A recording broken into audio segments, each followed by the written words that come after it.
Oui, bonjour à toutes et à tous. Bienvenue dans cette journée un peu spéciale. On est le 14 juillet et écoutez, si vous avez regardé le défilé ce matin, eh bien, on va essayer aussi, dans une sorte d'apothéose, de terminer notre saison sur juillet, en fait, puisque après celui-ci, on va faire une pause estivale. Non pas que je parte en vacances, mais tout simplement, on fait une pause sur les webinaires pendant un mois et donc on se reverra sur la fin du mois d'août et en septembre très certainement avec une autre catégorie encore de séminaires. Et donc, sur cette animation, une animation en fait qui va parler uniquement de Doux. Alors, c'est pas mon habitude parce que d'habitude, je parle de holding, je parle de société civile immobilière, je parle de technicité, de fiscalité, de juridique, etc. Mais beaucoup de personnes m'ont dit, mais au fait, Doux, c'est qui? Alors, j'avais fait la semaine dernière un webinaire qui parlait de Doux, mais là, de façon très concrète, je vais vous faire voir en fait les secrets de réalisation en fait de bilan. Écoutez, bienvenue encore une fois de plus. Alors pour ceux et celles qui ne me connaissent pas, je m'appelle Patrick. Je suis le cofondateur de Doux. Je suis expert comptable et je vais vous parler très exactement de qui nous sommes et de la façon dont nous nous réaliser. Alors en quelques mots, Doux est une société d'expertise comptable qui est inscrite au tableau de l'ordre des experts comptables de la région Auvergne-Rhône-Alpes, puisque maintenant on est élargi au sens administratif du terme. Donc moi j'ai vécu, j'en suis le président, j'ai vécu comme expert comptable quasiment toute ma vie, j'aurais tendance à dire, puisque très tôt j'ai été auditeur et directeur associé chez KPMG. J'ai été ensuite directeur régional et directeur national des relations extérieures de Fiducial. En 2006, j'avais créé une première société d'expertise comptable, Easy Compta, qui était une société traditionnelle avec mon épouse également Véronique, qui est expert comptable. Et en partant de zéro, on a monté cette société jusqu'à 40 salariés qu'on a revendu en 2019 pour se consacrer exclusivement à Doux qu'on avait créé quelques années plus tôt, en 2015 très exactement. Alors, quand on me pose la question de qui est Doux, je me fais un malin plaisir de dire que c'est une boîte qui est 100% conseil et 100% tech. Alors, bien évidemment, pour les amoureux de l'arithmétique, ils verront que ça fait 200%, mais en fait, c'est pas complètement faux. Ça veut dire qu'on pousse au paroxysme le conseil et la tech. Pourquoi? Parce que tout simplement, en fait, depuis toujours, on a eu envie d'aider les entrepreneurs et de se dire comment pouvait-on aider les entrepreneurs. Et on sait que d'une façon très réelle, aucune personne sur cette planète ne peut suivre un dossier tous les jours de façon permanente. Et il fallait se faire aider par quoi? Par des algorithmes, des robots. D'où le côté technologique dont on va parler. Alors en parlant de techno, justement, eh bien, le premier secret de Doux, c'est les algorithmes. Les algorithmes mathématiques qui sont poussés véritablement en interne, puisque nous avons une équipe de 12 ingénieurs. Alors, 2 des 5 associés, vous verrez tout à l'heure, sont ingénieurs et docteurs en physique notamment, et on réalise tout en interne. C'est-à-dire qu'aujourd'hui, quand je discute notamment avec certains spécialistes de la compta et que je leur dis que nous faisons des robots, ils ont eu beaucoup de mal à l'imaginer, mais quand vous utilisez votre véhicule, à moins d'avoir une Rolls-Royce, ce qui à mon avis est quand même peu le cas de la plupart des personnes, eh bien votre voiture est fabriquée par des robots. Et donc, on a travaillé de telle façon à débarrasser des tâches fastidieuses nos collaborateurs de la comptabilité au niveau de la saisie comptable, des réalisations de TVA pour laisser les robots se faire de telle façon à gagner du temps, c'est-à-dire 60% du temps aujourd'hui d'un collaborateur comptable en France, c'est de la tenue de la comptabilité et c'est de l'établissement de déclarations comme la TVA. Eh bien, nous, on a dit stop, on arrête, on veut que ce soit des robots qui puissent les faire. Alors, c'est pas facile de les faire, ces robots. Alors, quand je parle de robots, imaginez bien évidemment que c'est pas des objets en fer blanc qui le réalisent, mais des algorithmes mathématiques que nous réalisons de façon quotidienne, de telle façon à ce que tout soit fait. Et nos collaborateurs, du coup, sont dédiés exclusivement à 3 choses. L'accompagnement au début de chacun de nos clients, aux réponses et aux questions de tous nos clients, que ce soit par chat ou par mail. Et la troisième chose, la réalisation des bilans, parce que c'est quand même un point dans lequel, bien évidemment, le robot avance, mais il faut aussi de l'humain pour pouvoir faire le tout. Alors, justement, en parlant du deuxième secret, c'est les femmes et les hommes qui constituent Doux. Alors, on va commencer déjà par les fondateurs. Nous sommes 5. Donc, en partant de la première ligne à gauche, on a Florent qui est ingénieur et qui est docteur, Sarah qui est expert comptable, Véronique qui est expert comptable, Luc qui est ingénieur également, et puis moi qui suis expert comptable. Et donc, à nous 5, nous avons cofondé la société Doux, qui nous a permis de pouvoir rêver, tout simplement, de vivre une aventure fondamentalement différente où la technologie était à la pointe et où le conseil est à la pointe également. Alors, juste un petit truc, alors on n'est pas franchouillard, mais 100% de ce que l'on fait est en France. Et si on veut être très précis, pour ceux qui reconnaissent un peu le foot, nous sommes à Lyon, très exactement. On se trouve d'ailleurs juste à côté du stade de l'Olympique lyonnais, on se trouve à Bron, très exactement. Donc on a le siège social qui est à Lyon centre, et puis nous avons notre centre d'exploitation qui fait 600 mètres carrés et qui se trouve très exactement à Bron. Donc, on continue. L'équipe, évidemment, est pluridisciplinaire. Aujourd'hui, nous avons dépassé les 50 personnes. Alors, on a toute typologie d'équipe au niveau, bien évidemment, des ingénieurs, des product managers, des commerciaux, des administratifs, des comptables, des juristes en droit social, des juristes en droit des sociétés et puis des fiscalistes également. Et donc, tout ce petit monde, si on revient maintenant dans la compta pour être plus précis, eh bien, on a spécialisé nos équipes. C'est-à-dire qu'on part du principe que, certes, au XVIe siècle, on pouvait être peintre, astronome et chirurgien, mais désormais, au XXIe siècle, si vous êtes chirurgien, vous serez spécialisé soit dans la main, soit dans les pieds, mais pas dans les deux, en tous les cas. De façon très concrète, ça devient de plus en plus complexe. Et nous, on a tenu compte de cela, de telle façon à ce que nos équipes qui font du droit, notamment social, et qui font des bulletins de salaire, ne vont pas tenir de la comptabilité, et vice-versa. Et dans nos équipes de comptabilité, certes, l'intégralité de tous nos collaborateurs sont capables de faire, bien évidemment, du général, c'est-à-dire des dossiers qui n'ont pas de complexité extrême comme les consultants, par exemple, parce que ça, c'est relativement simple à en tenir en compte. Mais après, vous avez d'autres spécialités qui se sont créées, comme notamment le e-commerce, qui là soulève une grosse difficulté de compréhension avec la TVA sur le guichet unique, avec notamment toutes les plateformes de paiement, les plateformes d'échange. Et puis, on a des métiers un peu spécifiques, comme des VTC, par exemple, qui soulèvent aussi des difficultés, ou des BNC, les bénéfices non commerciaux, les médecins, etc. Et donc, on a divisé ces équipes par couleur. Alors, en fait, on a un peu plus que 6 équipes, très exactement, mais chaque équipe se compose exactement de la même façon, toujours un superviseur, systématiquement. Donc, c'est quelqu'un qui est une sorte de senior, qui a au moins 10 à 15 années d'expérience. On a également des réviseurs, donc là, il y en a plusieurs, un seul superviseur et plusieurs réviseurs. Ça va de 2, 3, 4 personnes qui sont des gens qui sont rodés, qui ont 3, 4 années au minimum d'expérience. Et puis après, nous avons des assistants qui sont des personnes qui ont au minimum 2 années d'expérience et qui sont là, effectivement, pour mettre de l'huile dans les rouages de telle façon à tout faire fonctionner par l'équipe. Et donc, chaque équipe est autonome. Et nous allons le voir, et donc on multiplie. Par exemple, l'équipe bleue a comme particularité de faire des PNC, ça je le sais, l'équipe verte de faire du e-commerce, et l'équipe rouge a d'autres spécialités également.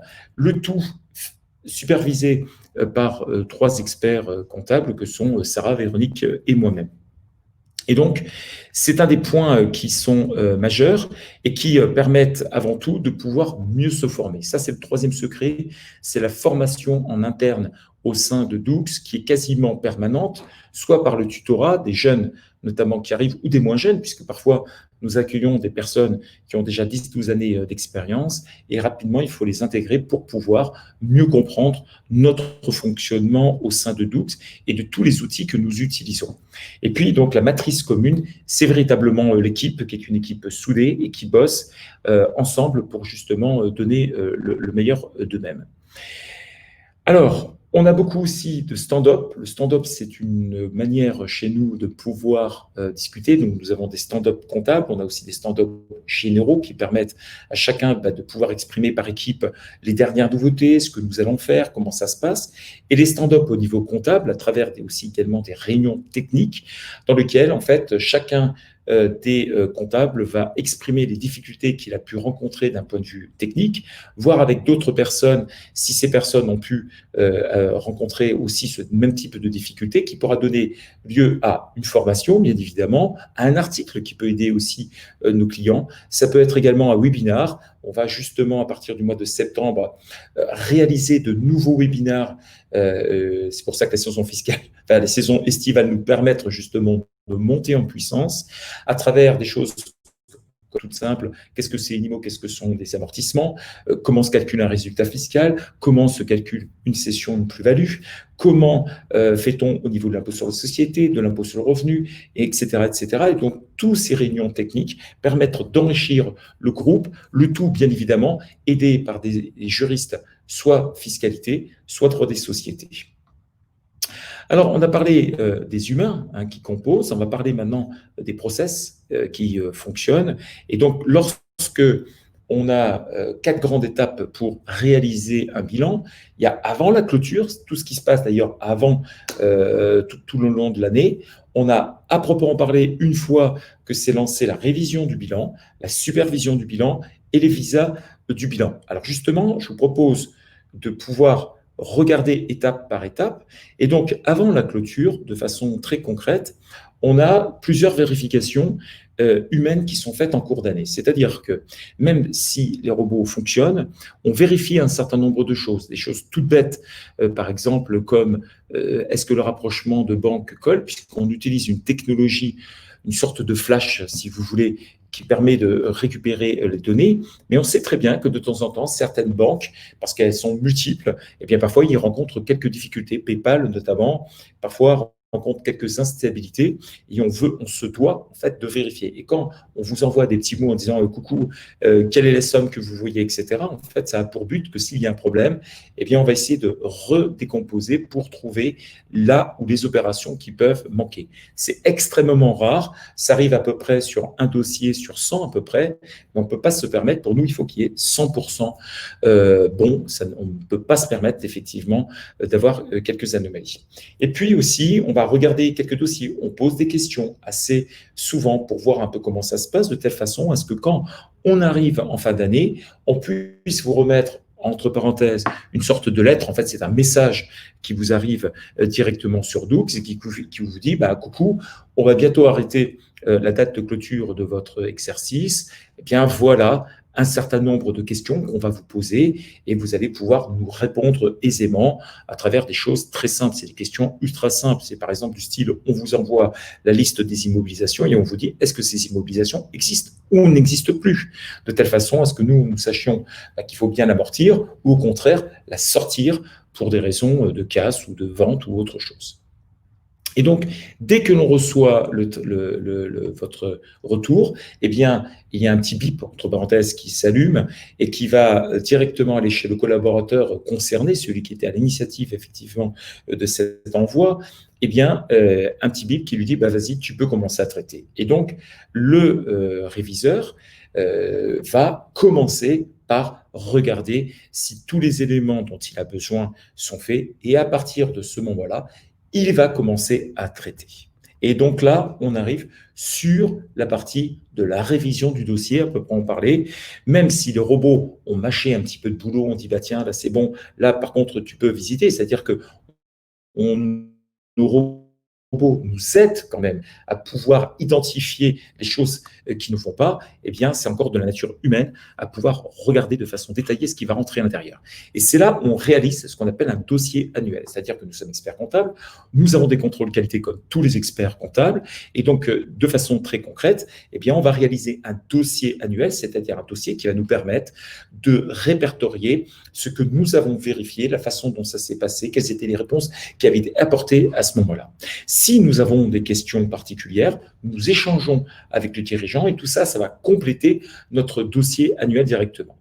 Et lorsque tous ces éléments sont bons, on va monter l'alias fiscal et le bilan, traduire, eh bien, on va rentrer les derniers éléments qui vont nous permettre de monter à un étage supérieur, c'est-à-dire la présentation du bilan et de l'alias fiscal.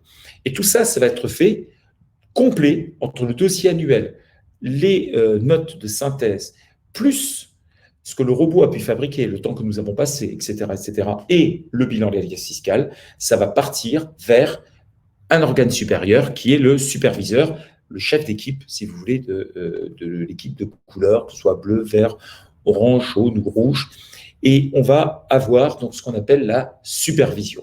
Alors cette supervision, c'est quoi? Donc comme je vous le disais, c'est quelqu'un qui est plutôt senior, qui va regarder s'il n'y a pas de boulettes dans le dossier et qui va se poser des questions. Et donc il va échanger avec le collaborateur. Ça peut être des questions diverses et variées. Pourquoi le taux de marge est aussi bas? Qu'a dit le client? Comment ça s'est passé? Et à partir du moment où le superviseur est OK, il va donner son approbation, il va cliquer quelque part et pouf, ça monte un cran supplémentaire et là, ça part vers l'expert comptable. Et c'est ce qu'on appelle le visa. Et donc, l'objectif, en fait, de ce visa, c'est quoi? C'est de lire, de regarder les dernières choses, voir si on est dans l'esprit, si tout s'est bien passé et autre chose. Il y a la position du visa et à partir de là, il y aura transmission du bilan vers le client, plus alias fiscal, bien évidemment, et puis parallèlement fiscal. Comme ça, on est tranquille. Donc nous, notre objectif, si vous voulez, et ça pour moi c'est très important notamment, c'est la rapidité avec laquelle les informations vont se faire. On passe d'ailleurs autant de temps à bien faire qu'à mal faire, et c'est la raison pour laquelle nous commençons, nous, notre saison fiscale très exactement la journée même, enfin le lendemain de la date de clôture. Pour la petite histoire, nous avons un client qui a battu les records cette année, puisqu'il faisait un bilan 31/12/2019. Nous avons fait le bilan le 2 janvier, très exactement, 2020, et le 4 janvier, il y avait l'Assemblée générale qui distribuait des dividendes. Donc, on aime ce genre de choses quand ça travaille rapidement. Ça veut dire que nous, on prépare tout en amont, et dès que les informations arrivent, on est capable de se concentrer pour aller extrêmement vite et pour arrêter les bilans le plus rapidement possible. Alors, il n'y a pas grand-chose d'autre à dire. Là, je vous ai parlé de l'intégralité en fait de tous nos process sur les bilans. Je sais que certains d'entre vous ont peut-être quelques questions à me poser. Alors, c'était un webinaire qui est comme relativement court. Je ne sais pas trop quoi vous dire désormais. Simplement, peut-être de rappeler, et toujours c'est ça qui est notre secret de fabrication, c'est cette technologie qui est poussée à un maximum et dans lequel nous allons encore bien évidemment développer autre chose, puisque nous embauchons 1 à 2 ingénieurs chaque mois désormais pour pouvoir encore renforcer l'équipe et de pouvoir bien évidemment avoir de nouvelles choses. Bientôt d'ailleurs, nous proposerons dans 6 mois à peu près un logiciel notamment de devis et de facturation qui ira s'intégrer complètement dans Doux. Donc ce sera quelque chose encore, mais encore une fois de plus, ce ne sera pas incompatible avec les autres logiciels de facturation que vous utilisez par ailleurs. Profitez de ces quelques moments pour poser des questions. Vous êtes relativement calme aujourd'hui. D'habitude, sur les questions techniques, j'en ai bien plus. Alors, j'ai Jean-Yves, je crois, qui me dit bon choix musical. Merci. Allez-y.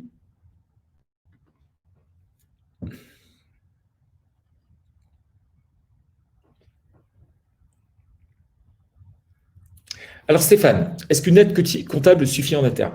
Doux a été construit pour avoir 0 comptable en interne. Voilà, c'est pour être très exact, enfin, en interne, chez vous, qu'on soit tout à fait d'accord.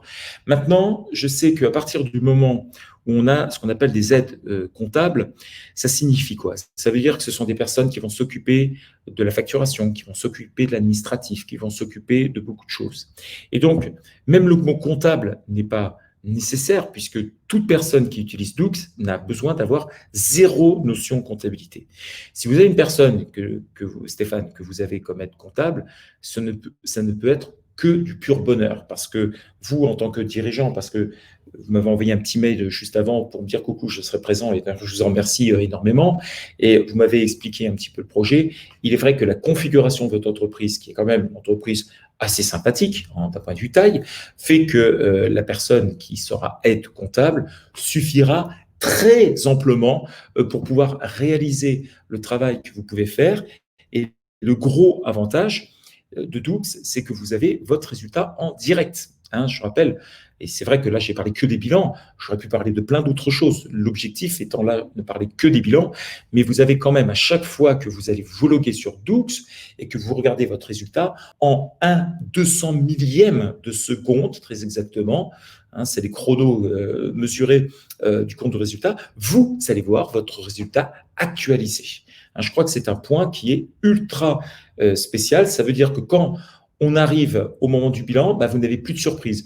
Alors, comme je dis, Doux a tué le suspense du résultat parce que souvent les dirigeants se posent la question, mais quel résultat je vais faire en fin d'année? Là, il n'y en a pas de suspense pour la bonne et simple raison, c'est que chaque jour, on vous donne le compte résultat, mieux, on vous donne également l'atterrissage du résultat que vous devriez avoir à la fin de votre exercice. Autant vous dire que suspense, il est relayé à 0 avec des avantages majeurs. Vous pouvez par exemple connaître 20 jours avant le paiement de votre TVA le montant de la TVA à payer, non pas attendre 4 jours après avoir payé, savoir combien vous auriez dû payer. On vit dans un monde d'immédiateté, d'instantanéité et de prévision. Ça, c'est la force de Doux en la matière. Alors, peut-on faire un prévisionnel du bilan en cours d'exercice? Oui, Jamila. Et oui, si vous souhaitez, Jamila, que ce soit nous qui nous occupions de faire un prévisionnel sur 3 années, par exemple, on le fait. Ça coûte très exactement 200 € hors taxe. Voilà, au moins vous savez tout. Et vous avez un exercice, vous avez une vingtaine de pages dans lesquelles il y a tout le déroulé très exactement du prévisionnel, à savoir le dossier de financement, la trésorerie mois par mois, etc., etc. Moussa, après le premier bilan, peut-on faire un acompte sur dividende? Alors, Moussa, dès le premier bilan, on peut faire une distribution de dividendes directement. Il n'y a même plus d'acompte en la matière. C'est directement la distribution de dividendes et on peut faire l'assemblée générale le plus rapidement possible. Maxime, est-ce que Doux convient à tout type de structure? Non, et je vais expliquer pourquoi. Possible d'avoir un interlocuteur unique à partir d'un certain niveau pour avoir un conseil plus personnalisé. Alors, Maxime, est-ce que Doux convient à tout type de structure? Non. Pour plusieurs raisons. La première, on pourrait dire déjà, est-ce que ça correspond à toute typologie de personnes? La réponse est non. Pourquoi? Parce que quelqu'un qui veut rencontrer un expert comptable physique, ça ne marchera pas avec Doux. Ce n'est pas possible. Alors, je pourrais dire que c'est aussi bien. Non, non. La question est relativement simple. Je peux comprendre quelqu'un qui aimerait rencontrer une personne physique, ça se comprend. Alors, ces temps-ci, c'est un petit peu plus difficile, on ne va pas se voiler la face.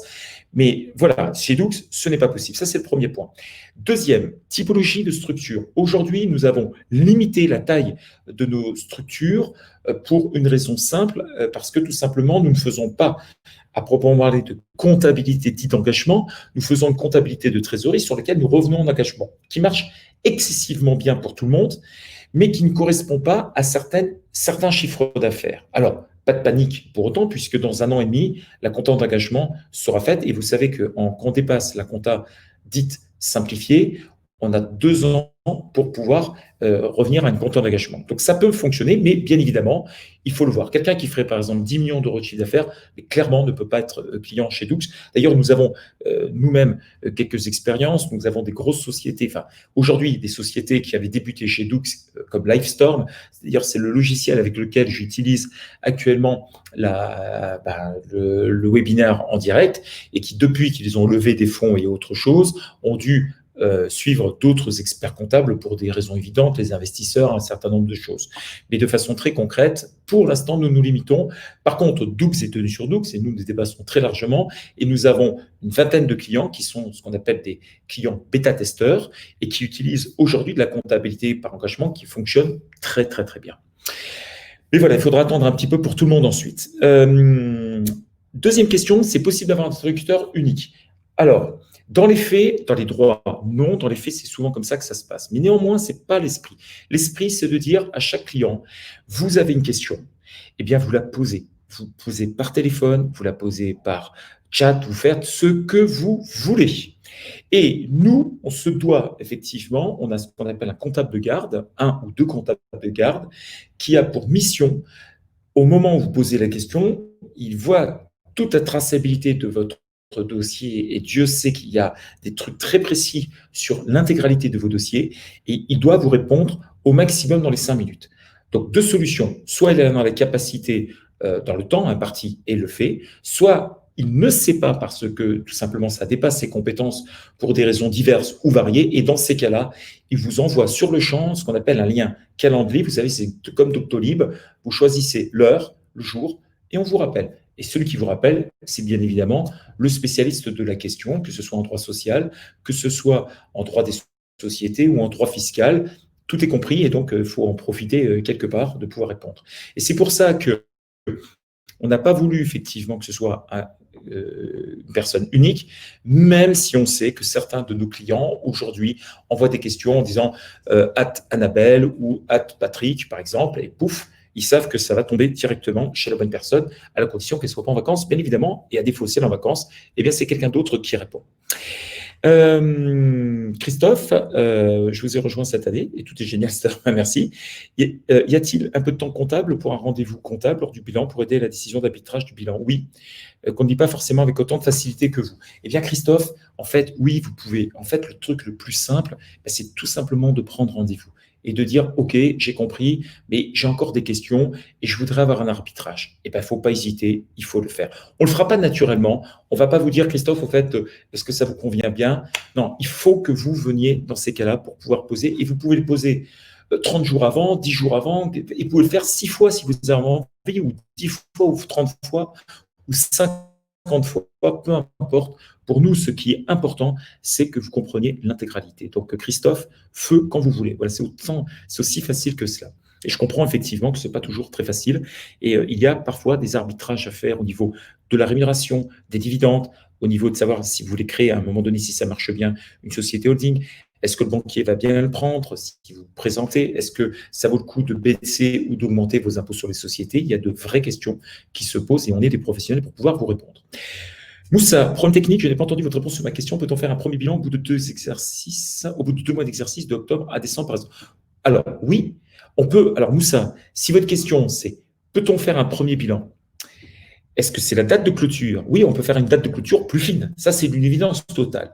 Maintenant, est-ce que vous voulez, effectivement, au bout de 2 mois, d'avoir une idée de ce qu'on appelle, dans notre jargon, une situation intermédiaire, c'est-à-dire un bilan provisoire? Oui, nous pouvons le faire, mais est-ce que ça vous donnera le droit d'avoir des acomptes sur dividendes? Non, non, on ne peut pas. L'acompte sur dividendes ne peut pas exister la première année d'exercice. Alors, en théorie, on pourrait le faire, mais c'est juste impossible. Pourquoi? Parce qu'il faudrait faire une situation intermédiaire, nommer un commissaire aux comptes par le juge. Vous imaginez, c'est un truc juste impensable. Et donc, le mieux, si vous voulez avoir des dividendes rapidement, c'est de faire un exercice plus court, à la condition, bien évidemment, d'avoir un résultat positif. Stéphane, comment vous gérez les charges conséquences? Eh ben, c'est super simple. En fait, Stéphane, quand vous... Par exemple, je vais prendre quelques exemples différents pour mieux comprendre. Si vous êtes gérant majoritaire, par exemple, on va vous dire, tiens, au fait, vos cotisations, là, c'est quel trimestre? Est-ce que c'est bien tel trimestre? Ou quand vous allez payer une charge d'assurance, on va vous dire, tiens, c'est quelle période? On va vous proposer des périodes. Et si ces périodes s'avèrent exactes, en fait, eh bien, tout simplement, ces charges comptées d'avance vont se calculer toutes seules. Pourquoi? Parce que tout simplement, le logiciel va savoir que, je ne sais pas, si vous clôturez au 31 décembre et que vous avez payé au 1er octobre, il va savoir que, OK, octobre, novembre, décembre, ça c'est bon, c'est bien sur l'exercice, et le reste sera passé en charge comptée d'avance, et donc c'est le logiciel qui va le faire automatiquement. Deuxième, quand on vous envoie notamment la lettre de fin d'année, on vous dit, tiens, on a répertorié un certain nombre de choses parce que nous, on a identifié les numéros de compte et on va vous poser quelques questions en vous disant, tiens, est-ce que vous avez ça? Et est-ce que vous en avez d'autres? Par exemple, il y a quelque chose que je ne peux absolument pas maîtriser. Il suffit, par exemple, que vous receviez une facture d'honoraires, je ne sais pas, d'avocat, par exemple, parce que vous avez payé un acompte sur une mission qui allait venir plus tard. Ça, typiquement, on peut identifier que là, il y a peut-être un truc, mais le plus simple dans ces cas-là, c'est que vous identifiez en disant, ces factures-là, je sais que ça concerne plutôt l'exercice suivant. Donc, voilà comment on le fait. Donc, il y a une grosse partie robotisée, une partie qui est liée aussi à vos questions, puis après, il y a une partie humaine également, puisqu'au moment de la révision comptable, si on voit qu'il y a des grosses divergences, je ne sais pas, sur un taux de marge, sur, je sais pas, des assurances qui auraient doublé, et on va dire qu'il y a forcément un truc, et on va rentrer dans le détail d'un point de vue, cette fois, humain, pour pouvoir le faire. Donc voilà, en fait, on fait comme les autres experts comptables, avec une couche, bien évidemment, technologique juste avant.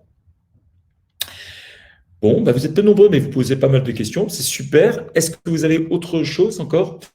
Peut-on faire de l'analytique, Stéphane? Alors, oui, euh, de façon très simple. Alors, je vais rentrer un peu dans quelques petits détails. En fait, il faut comprendre que chacune de nos écritures sont des écritures à part, c'est-à-dire que nous enrichissons. Et vous, en fait, quand vous faites euh, premièrement, vous pouvez faire une extraction, déjà sous Excel ou sous ce que vous voulez. Ça, c'est le premier point. Mais surtout, au moment de la saisie comptable, c'est-à-dire au moment de la catégorisation, hein, puisque je rappelle, on va aller chercher toutes vos écritures bancaires, on va aller chercher effectivement ce que vous avez rentré comme note de frais, etc. Et boum, on concocte tout ça dans un journal. Et bien, dans ce journal, vous avez la possibilité de faire des tags. Vous savez, c'est en fait dans l'ILibellé, vous pouvez faire un hashtag ou tout simplement taper hashtag chantier 1 ou hashtag A ou B ou C ou ce que vous voulez. Et en fait, ensuite, dans le tableau de performance, vous pouvez même, si vous le voulez, alors là, ça va vous donner en fait toutes les recettes et toutes les charges que vous avez identifiées au moment de la recherche que vous pouvez faire, mais vous pouvez faire encore plus loin. Vous pouvez tout simplement et tout bêtement le sauvegarder. En fait, vous faites votre tableau, vous le sauvegardez et pouf, il va se mettre dans le tableau de faire performance et désormais, eh bien, le tableau se mettra à jour au fur et à mesure. Les graphiques se mettra au jour au fur et à mesure des recettes et des dépenses qui seront taguées par le hashtag ou par la lettre que vous voudrez bien lui mettre. Voilà, c'est donc une sorte de compta analytique qui est ultra simple. Tout le monde peut s'en servir. C'est ce qu'on voulait faire, hein, d'ailleurs. Ce n'était pas faire une usine à gaz comme il existe dans la plupart du temps. N'importe qui peut s'en servir. C'est ça le mot d'ordre et ça marche très bien. Et donc, vous pouvez, si vous le souhaitez aussi, Stéphane, même dans les bulletins de salaire, quand vous avez une seule ligne de bulletin de salaire, eh bien, vous pouvez, si vous avez envie, éclater votre somme en plusieurs sous-totaux et les taguer eux-mêmes en disant, voilà, j'ai la moitié du mon personnel qui travaille sur tel chantier, l'autre qui travaille sur deuxième chantier. Vous pouvez avoir la moitié qui va s'appeler hashtag chantier 1 et l'autre hashtag chantier 2 et vous pourrez vous-même le subdiviser à l'intérieur de l'écriture comptable, enfin de l'opération bancaire. Voilà. C'est simple, c'est assez efficace. Bon, une grande simplicité, c'est ce qui caractérise Doux, c'est faire simple. Alors, comme je dis souvent, faire simple, c'est l'aboutissement de la pensée et la complexité en a le début. Donc, autant vous dire que pour faire simple, on s'est un petit peu rendu les choses un peu difficiles avant que ce soit d'une très grande simplicité. Mais tous les gens qui utilisent les hashtags sont très contents, ils sont peinards. Mais encore une fois de plus, ça ne vous donnera pas un compte de résultats avec des tailles analytiques de tous les côtés. C'est ultra simple, produit, charge, point barre. Voilà, c'est aussi simple que cela. Alors, je ne vois pas d'autres questions qui se posent. Je salue en tous les cas ceux qui vont voir en replay. Alors, juste un petit mot pour terminer. Il va y avoir une pause estivale. Donc là, c'était ma dernière journée de cet été sur lequel j'anime des webinars. Comme je l'ai dit, on redémarre tout début septembre, voire peut-être fin août. J'ai 2-3 choses que je vais voir. Je ferai aussi appel à la rentrée à des avocats qui vont venir en droit de la famille, sur les droits de contrat, sur les mariages, sur les divorces, sur la façon dont il faut faire un certain nombre de choses. Beaucoup de droit social qui va venir. On va spécialiser une personne notamment sur les webinaires en droit social et on va monter en puissance de telle façon à vous permettre d'avoir toujours autant de félicité à suivre ces webinaires. Vous avez été très nombreux, en tous les cas, au cours de ces 4 ou 5 derniers mois. Je tenais à vous remercier énormément. Et puis, je vous souhaite une excellente après-midi, un très bel été. Et puis, je vous dis à bientôt. On va se terminer quand même sur un petit coup de disco, histoire de ne pas perdre les bonnes habitudes. Et je vous dis à très bientôt, en tous les cas, pour de nouvelles aventures.